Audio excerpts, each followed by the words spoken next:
Have the locks done before she's back on shift Thursday. She won't think to check until it's already handled. That's the sentence my mother-in-law leaned across a half-eaten birthday cake to say to my father-in-law, in a voice she'd clearly practiced pitching low enough for the table, but not, as it turned out, low enough for me. I want to tell you something before this story goes anywhere else. I didn't drop my fork. I didn't ask her to repeat it. I finished my bite of cake, and I smiled, and I asked my father-in-law to pass the coffee, because I had already spent 6 weeks understanding exactly what was waiting behind that sentence, and understanding it, quietly, on my own terms, turned out to matter a great deal more than reacting to it ever would have. Here's what nobody at that table knew, including my own husband, sitting right beside me with absolutely no idea what his mother had just said. I already knew. I'd known for 6 weeks. I hadn't told a single member of my own family, because the 2 people I needed to keep exactly this calm and exactly this uninformed for the plan to work were sitting on either side of that whispered sentence. I spend my working life answering the phone on the worst night of a stranger's life, which means I've gotten very good, over 11 years, at one specific skill nobody teaches you in school: staying level while the floor is actively moving.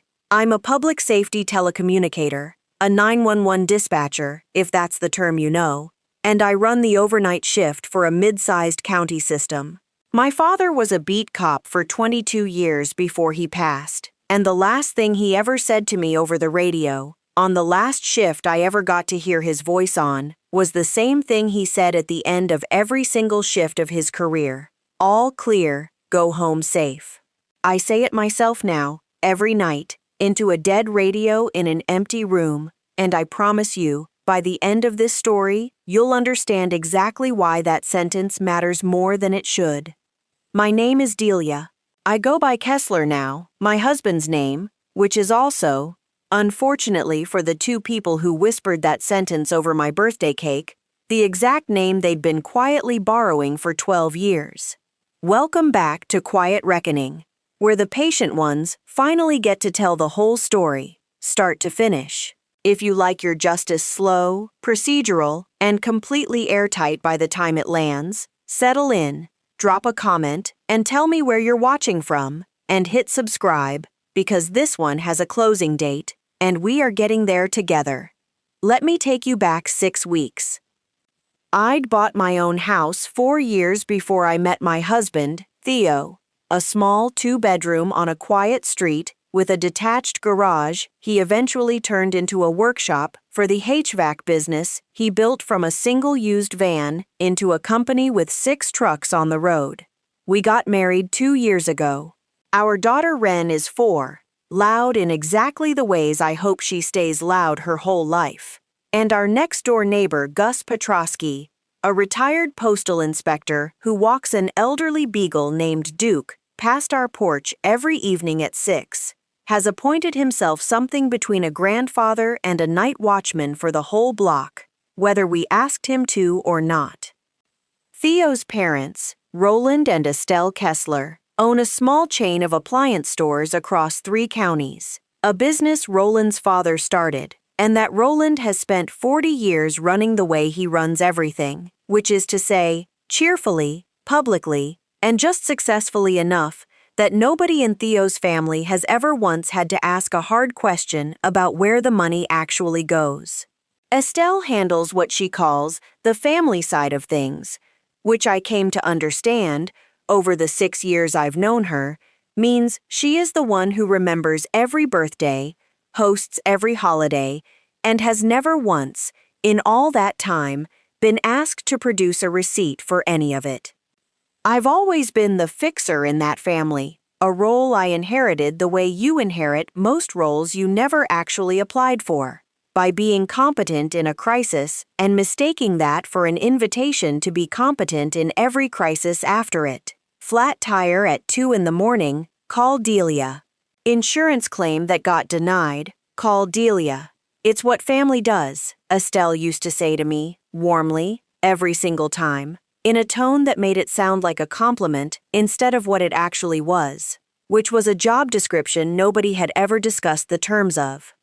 The anomaly, looking back, started about 7 weeks before that birthday dinner, when Estelle called, genuinely called, on the phone, which she almost never does when a text will do, to say how excited she was to finally throw us a proper, welcome home celebration, since Theo and I had just come back from a long-delayed honeymoon.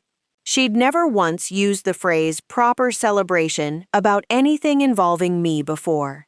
I remember exactly where I was standing in my kitchen when that phrase landed wrong. The same way a specific tone of voice on a 911 call sometimes lands wrong 3 full seconds before the caller says the thing that tells you why. I want to be fair to Estelle here too, because I think it matters to the whole shape of this story. She is not, by any account I could give you, a cruel woman in the way that word usually gets used. She remembered every allergy at every holiday meal. She cried, genuinely, at our wedding. She has spent 40 years building a version of family that looks, from the outside, warm and generous and completely intact. I didn't understand, going into that 6 weeks, how someone could hold both of those things at once, the real warmth and the real theft, until I was standing in the middle of the evidence for both, in the same handwriting, in the same folder. It started with something almost embarrassingly small. I tried to pay for groceries the week we got back from our honeymoon, and my card was declined at the register, in front of a line of 6 people, for a balance that should have had room to spare. I called the bank from the parking lot, mortified in the specific way you're mortified over something that turns out, later, to be the least embarrassing thing that happens to you all month. And a very patient representative, named Corey, told me there was a fraud flag on one of my accounts, an account I didn't recognize the number for at all. I asked him to read me the opening date. 11 years earlier, I would have been 23. I sat in that parking lot for a long time after I hung up, engine off, both hands on the wheel, doing the thing I do at work without ever meaning to do it at home, slowing my own breathing down on purpose, counting it, the way I'd talk a panicked caller through the first 10 seconds of the worst night of their life. It didn't feel like it was working, not really, not that first night. I drove home anyway, unloaded groceries I'd had to put back half of, and didn't tell Theo anything more than, some bank stuff, I'll sort it, because I genuinely didn't yet understand there was anything larger to sort. That evening, digging through an old email account out of pure reflexive habit, I found something I'd genuinely forgotten, a bank alert from 9 years earlier, back when I still lived at my childhood address, flagging suspicious activity on an account in my name that I'd assumed at the time was simple identity theft, the random, faceless kind that happens to strangers on the news. I remember calling the bank back then too, closing it, changing a password, and moving on with my life, the way you move on, from a pipe that seems to have stopped leaking. I never once, at 25, considered that the leak might have had an address of its own. I pulled a full credit report the next morning before my shift, hands steadier than I expected them to be, professional habit taking over where panic wanted to. 9 fraudulent accounts, not one. 9, opened across a 12-year span, every single one of them pinned, when I laid the dates out on my kitchen table in order, to a month I recognized instantly, the exact months I'd moved, or changed jobs, or, in 3 specific cases, the exact months right after a holiday spent at Roland and Estelle's house.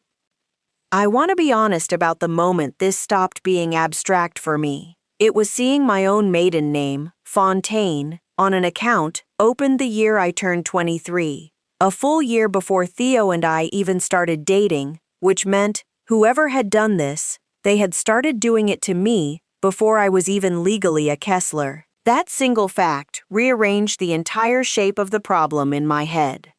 I froze my credit that same afternoon, quietly, from my phone, between calls at work. 48 hours later, almost to the hour, Estelle called, not about the freeze. She was careful never to mention the freeze directly, but about checking in, A call that lasted 11 minutes and covered nothing in particular, except that halfway through it, she asked, with a lightness that cost her something to fake, whether I'd had any trouble with any of my accounts lately. I told her everything was fine. I have spent 11 years learning to keep my voice level, while someone on the other end of a line is lying to me about how much danger they're actually in. It turns out the skill works both directions. I spent an afternoon at the county recorder's office the following week, the kind of quiet, unglamorous research nobody puts in a movie about this. What I found there was the root of the whole thing, a power of attorney, filed 11 years earlier, granting financial authority over my affairs to Estelle Kessler, dated the exact week I'd been hospitalized for a bad bout of pneumonia at 23, home from college, weak enough that I don't remember signing much of anything that week at all. I have no memory of signing that document. I have spent considerable time since staring at a signature that is close enough to mine to fool a bank teller and nowhere close enough to fool me. The clerk who pulled the file for me, a patient older man named Otis, who'd clearly seen every version of this particular gutted expression cross a stranger's face before, asked, gently, if I wanted a certified copy. I said yes.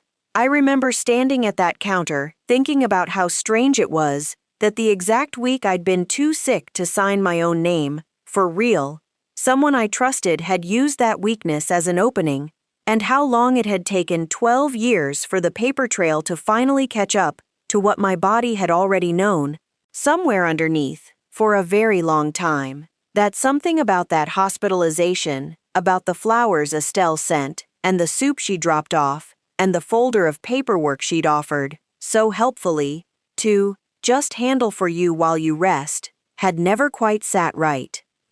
Gus found the next piece, honestly, before I did. He mentioned, walking Duke past my porch one evening, that he'd noticed lights on late at Roland's storage unit 2 streets over. The one the family used for old store fixtures and holiday decorations, at hours that struck a retired postal inspector's instincts as odd. I went, on a Tuesday afternoon when I knew the unit would be empty, with a key I still had from helping move Christmas boxes the year before, and I found a folder I was not supposed to find. Pages of practice signatures, mine, dozens of them, in a handwriting clearly not my own, refining itself draft by draft into something closer and closer to the real thing.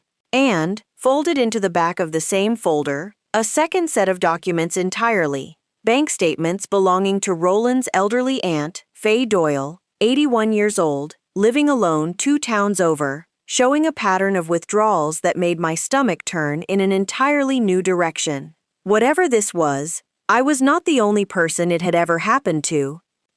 I stood in that storage unit for a long time, the smell of cardboard and old pine garland thick in the air, holding a folder of my own forged handwriting in one hand and a stranger's, Faye's, bank statements in the other, and I remember thinking, very clearly, in the exact tone I used to steady myself on a bad call, document everything, disturb nothing, get out clean.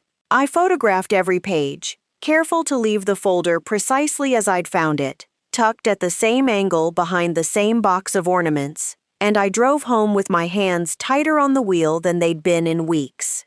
If you've ever found out a problem you thought was about you, was actually about a lot more people than you know exactly the feeling I had standing in that storage unit. Subscribe if you want to see what happens when a county recorder's office, a retired postal inspector, and one very patient dispatcher all end up working the same case without anyone official even knowing it's a case yet. I want to tell you about a call I took 2 years before any of this started, because I think about it constantly now. A woman phoned in, calm, almost too calm, reporting a minor issue with a neighbor, and 11 years of doing this job meant I heard something underneath her voice that had nothing to do with the words she was actually using, a specific, controlled flatness people get when they've been managing a threat quietly for a long time and have simply run out of road. I kept her talking, gently, until she told me the truth, which had nothing to do with a neighbor at all. Officers got there in time. She was safe. And driving home after that shift, I remember thinking about how much of my job is just this: noticing the gap between what someone is saying and what's actually true, and being patient enough not to force the gap closed before they're ready to close it themselves. I didn't think, at the time, that skill would end up pointed at my own mother-in-law's voice on the phone, asking with false lightness whether I'd had any trouble with any of my accounts lately, but it was the exact same gap. I'd just never expected to be the one standing on the other side of it. I didn't go to my husband first. I want to be honest about that, because I think it matters. I went instead to a detective I'd worked alongside for years over dispatch radios without ever having met her in person. Detective Renata Ibarra, Financial Crimes Unit, a woman whose calm, unhurried voice I would have recognized anywhere after 11 years of hearing it come through a headset at 3 a.m. I told her everything, laid out chronologically, documented the way I document everything for a living. She listened the whole way through, without interrupting once, which I've since learned is rarer in her line of work than you'd think. And then she said the sentence that changed the entire shape of the next 6 weeks. Don't warn them. Let it keep moving. We build it properly, or we lose it entirely. Renata's team found the piece that turned this from a slow-burning problem into a countdown. A home equity loan, actively in underwriting, filed against my own house, the one I'd bought years before I ever met Theo, still solely in my name, set to close in 6 weeks. 6 weeks. The exact length of Estelle's sudden, uncharacteristic enthusiasm for throwing us a celebration. I sat with that math for a long time. A welcome home party, timed, I now understood, to land 2 days after a loan closing that would have quietly, legally, put a lien against my house that I would not have found out about until it was already done. I drove to see Aunt Faye that same week, unannounced, with a box of the good chocolates she likes, and no real plan beyond wanting to look at her face and know she was safe. She was exactly as sharp and exactly as lonely as I remembered, delighted by the visit, utterly unaware that anything in her own finances had ever been touched. I didn't tell her yet. Renata had asked me not to, not until the case could protect her properly, and sitting in Faye's kitchen, drinking tea I didn't really want, I understood for the first time that this had stopped being only about me a long time before I ever found that folder. It widened something in me, that visit. I stopped thinking about 6 weeks as a countdown to my own relief, and started thinking about it as a countdown to hers. I told my husband everything on a Sunday morning, at our kitchen table, the same table where I'd first laid out 9 account numbers in a row. I want to tell you it went smoothly. It didn't, not at first. There is no version of finding out your own parents have been quietly stealing your wife's identity for over a decade that goes smoothly for the person hearing it. He was angry, and then he was quiet, and then, 3 days later, he was the one who suggested we needed his brother Preston in the loop, because Preston, he said, folds under pressure in exactly the direction we need him to fold. He turned out to be right, though not in the way either of us expected. I asked Theo, that Sunday morning, the question I think mattered most out of everything I said to him. Do you want me to slow down, or stop, if this is too much to watch happen to your own parents? He was quiet for a long time, turning his coffee mug in a slow circle on the table, the way he does when he's actually thinking, instead of just reacting. No, he finally said, I want it to be true, or I want it to not be true. I don't want to spend the rest of my life not knowing which. That was the whole conversation in the end, and it was enough. He turned out to be right about Preston, though not in the way either of us expected. Renata was clear with me about the risk before I ever picked up the phone to set that coffee up. You tell him, and there's a real chance he calls his mother the second you leave the parking lot, she said. I can't stop that from happening. I can only tell you it's a risk. I thought about it for 2 full days. In the end, I trusted 11 years of reading people through a phone line over any formal risk assessment. Preston had never once, in the 6 years I'd known him, been the sibling who covered for anyone. He was the one who went quiet and disappeared to the garage during family arguments, not the one who picked a side and defended it loudly. I bet on that pattern holding, and it did.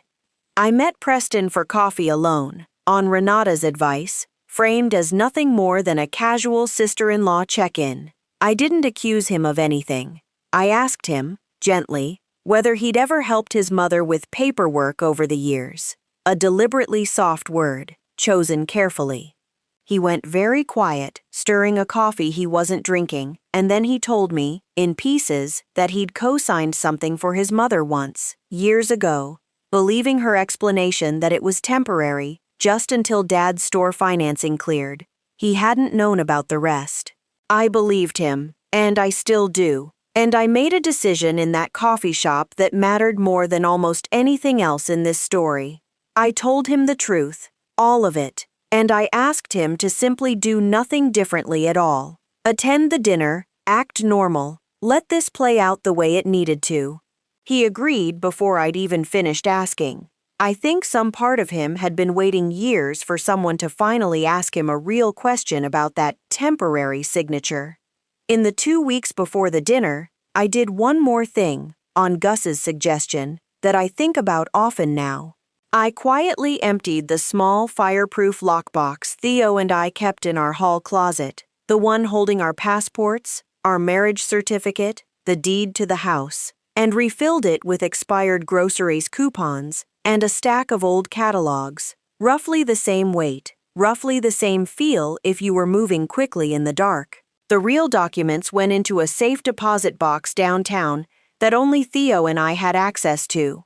Ren asked, once, why we kept a box of boring coupons locked up so carefully in the closet, and I told her, truthfully enough for a 4-year-old, that some things look boring on purpose so nobody bothers to check them twice. She accepted that answer completely and moved on to a more pressing question about dinosaurs, which is, I've found, about the right amount of gravity a 4-year-old should be allowed to carry through a story like this one. I never told anyone else why I did it. Renata, when I mentioned it to her almost as an afterthought, just nodded slowly and said, "Good instinct," in a tone that told me she'd seen this particular move before, in cases far worse than mine. If you're still with me, subscribe now, because in a few minutes a welcome home dinner, 2 people spent 6 weeks planning as cover for a closing date, is about to become the exact night none of it closes at all. And I promise you, every single person at that table is about to find out at the same moment. Estelle's dining room looked exactly the way it always does for a family occasion. The good tablecloth, place cards in her careful handwriting, a centerpiece she'd clearly spent real time on. Roland poured wine and told the same story about the store's early years that he tells at every family dinner, and for about 40 minutes, it was, almost unbearably, just a normal night. Ren colored on the back of a place card. Theo laughed at something Preston said. I answered questions about work in the same even voice I use for callers who don't yet know how bad their night is about to get. Estelle brought out the cake herself, lit the candles, made Ren giggle by letting her blow them out twice. For a strange, suspended minute, watching her fuss over the frosting, I let myself remember every genuinely warm thing about her too. Because that's the part nobody tells you about a story like this, that the person doing it to you is very rarely a cartoon, and pretending otherwise would be its own kind of lie. Then Estelle leaned toward Roland and delivered the sentence that opened this story, low enough for the table, not low enough for me, and I finished my cake, and I asked for the coffee, and underneath the table, my phone was already lit up with a single text from Renata, in position, whenever you're ready. I want to walk you through exactly what happened next, because I've replayed it more times than almost anything else in my life. I set down my fork. I looked at Estelle, calm, not raised, not shaking, and I said, You don't need to worry about the locks, Estelle. I already changed them myself 3 weeks ago. And I changed a few other things, too. I let that sit in the room, exactly as long as it needed to. Roland's face did something I'd genuinely never seen it do in 6 years of holidays. A kind of stillness that isn't calm at all, just the absence of a rehearsed response. The doorbell rang 40 seconds later. Not dramatic, not sudden. Renata had timed it with the same unhurried precision she'd brought to every step of the 6 weeks before it. Theo let her in. She introduced herself plainly, Financial Crimes Unit, and asked, with the same evenness I use on my own worst calls, whether Estelle and Roland Kessler would be willing to answer a few questions about a power of attorney filed 12 years ago, and about 9 accounts, and about a home equity loan currently 6 days from closing against a house that was never, at any point, offered as collateral by its actual owner. Estelle's explanation arrived in pieces, the way explanations do when they were never actually true. It started small, she said, to the room more than to Renata, her voice climbing toward the same warm, reasonable register she uses to smooth over every family disagreement. Your father-in-law's financing fell through the year we opened the 3rd store. I only meant to borrow against your credit for a season. Delia, I was always going to sort it out properly once things settled down. 12 years is a long season. I didn't say that out loud. I didn't need to. I watched Renata write it down instead, in the same unhurried hand she'd used on everything else that night. And I understood that the paper would say it for me, permanently, in a way no sentence of mine ever could. Roland said almost nothing at all through any of it, which told me more about his role in it than anything he might have said instead. Preston, exactly as promised, did nothing but sit very still and answer Renata's questions honestly when she turned to him, confirming the temporary signature, confirming the date, confirming, quietly, that he'd never known about the rest of it until 3 weeks earlier, in a coffee shop, from me. Wren, 4 years old and utterly unbothered by any of it, asked if she could have more cake. I told her yes, and cut her a second slice with hands that did not shake. And I think that small, ordinary act, a mother cutting cake in the middle of the worst night of her in-laws' lives, did more to keep the whole room calm than anything Renata or I said out loud. Theo sat beside his father, in a silence I could not read, and did not try to. Some reactions aren't mine to narrate for someone else, even now, even in this story. I didn't raise my voice at any point in that dining room. I didn't need to. 11 years of staying level, while someone else's night falls apart on the other end of a line, had prepared me, it turned out, for exactly this. I said, all clear, quietly, mostly to myself, the way my father used to end a shift, and for the first time in 6 weeks, I actually meant it. Here's the fallout ledger, 4 months out. Estelle was charged with identity theft, forgery, and financial exploitation of a vulnerable adult. The last charge tied directly to what happened to Faye Doyle, who is, I'm relieved to tell you, safely reestablished with her own accounts now, and speaks to our family more warmly than anyone who actually deserves it. Roland faces lesser charges as a co-conspirator. His stores, the ones he built his entire identity around, are now being run day to day by a court-appointed manager while the case moves through the system. Estelle has pleaded not guilty. I don't expect that to change, and I've made my peace with the fact that it might never fully resolve in the tidy way you'd want a story like this to resolve. The home equity loan was killed before it ever closed. The 9 fraudulent accounts have been closed and disputed, one by one, over 4 exhausting months of paperwork that Renata's team helped me carry more of than I ever expected a detective to carry. Preston cooperated fully, testified honestly, and has, against every prediction I would have made 6 months ago, become one of the steadiest people in our lives now. Sunday dinners at our house these days, not his mother's, Wren calling him Uncle Press, with the specific delight 4-year-olds reserve for the adults who actually show up. I don't know, even now, exactly what Estelle believed about herself while she was doing this for 12 years. I've stopped needing to know. Some doors you don't slam on your way out. You just quietly stop oiling the hinges, and eventually they stop opening at all on their own. Renata called me herself the day the loan was formally killed, which I understand isn't standard procedure, and told me so directly. I don't usually make this call, she said.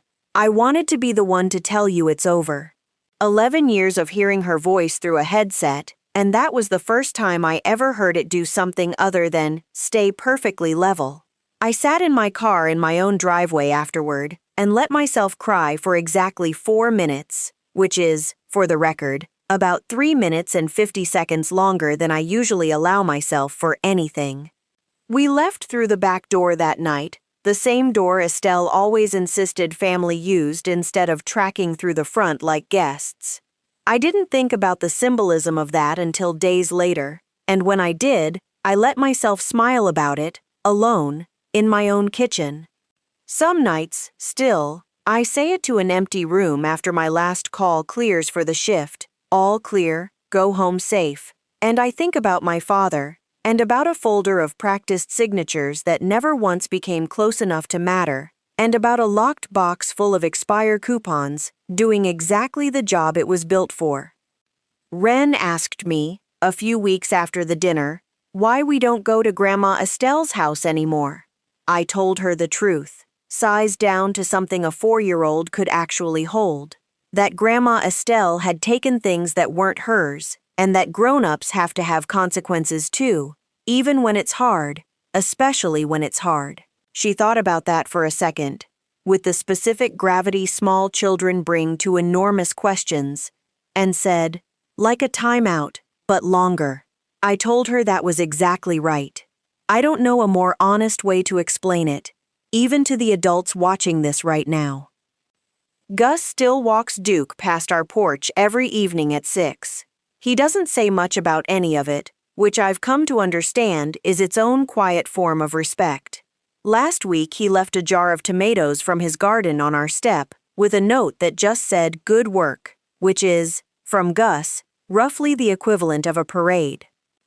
If there's one thing this whole 6 weeks taught me, it's this. Being the fixer in a family only costs you something when you keep forgetting you're allowed to fix things for yourself, too. I didn't warn anyone. I didn't confront anyone before I was ready. I just built the file, quietly, the same way I've built every other file in 11 years of this job, completely, patiently, and only opened when it was strong enough to hold. That's my story. If you've ever had to build a quiet case for your own life, while everyone around you thought you were just being the calm one, as usual, tell me about it in the comments. I read every single one. If this held you the way I hope it did, share it with someone who needs a reminder to freeze their own credit today, and their kids too, while you're at it, and subscribe, because the next file's already open, and I promise you, it closes exactly the way it needs to.